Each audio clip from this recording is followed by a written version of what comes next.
we are now ready to move on to the Schrodinger equation in 3 dimensions, and a lot of what we do will depend on the techniques that we've learned in 1 dimension. So energy conservation now looks like kinetic, but this now is a del squared plus the potential times psi. We're building or writing the time-independent Schrodinger equation, and that looks like E psi.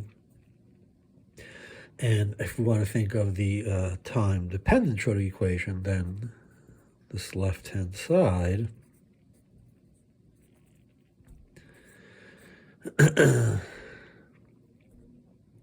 let's write this as different from that, plus V times the full psi is equal to I h bar d psi by dt.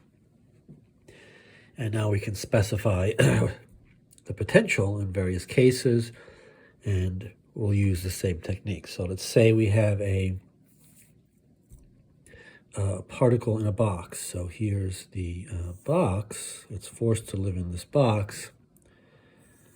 Let's see if I can draw this. It's our first example of a 3-dimensional system. So something like that.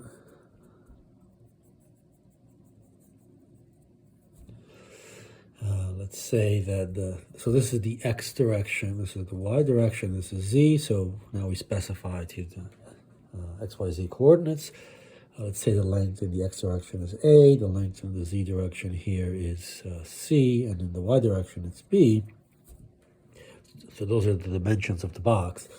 And the particle is forced to live inside there, so it must be true that psi of when x is equal to 0, so the function needs to die at the boundaries, right? Just like in the 1-dimensional system. So we have psi of 0, yz, those are free parameters. So that has to be equal to. So now this is the spatial part, right? So we're thinking of this psi here, psi of x when y is 0. And this has to be the same. These all have to vanish as x, y, when z is 0. So the particle is going to vanish along all of these boundaries. So this has to be equal to 0.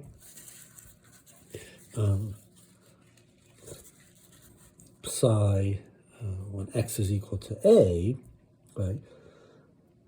Doesn't matter what y is and what z is, it's along here.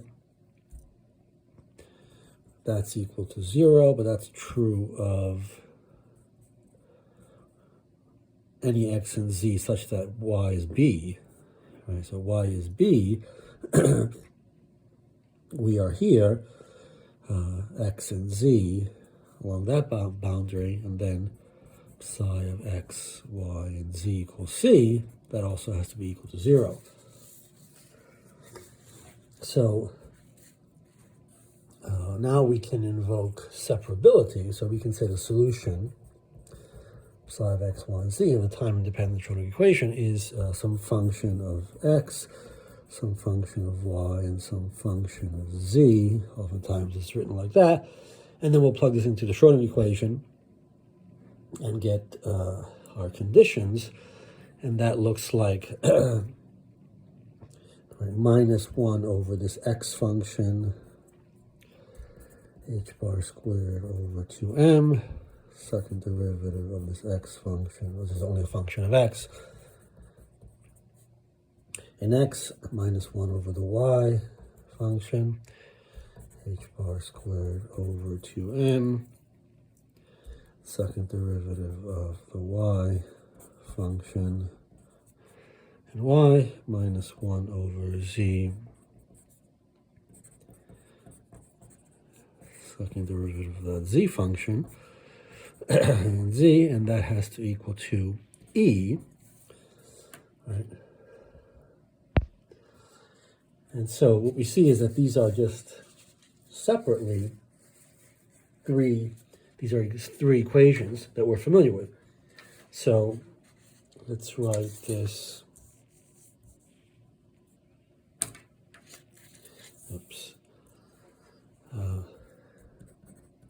as such, h minus h bar squared, second derivative of that function, and x equals e, we can call this constant ex times